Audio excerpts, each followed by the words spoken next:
রাসূল সাল্লাল্লাহু আলাইহি ওয়াসাল্লাম বলেন, কেউ যখন তওবা করে আল্লাহ কত খুশি হয় জানো?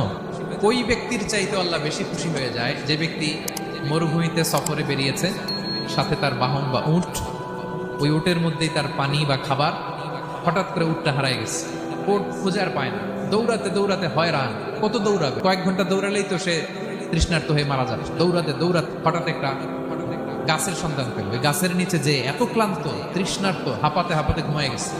হঠাৎ ঘুম থেকে জেগে ওঠে, উটটা পাশেই দাঁড়ায় আছে।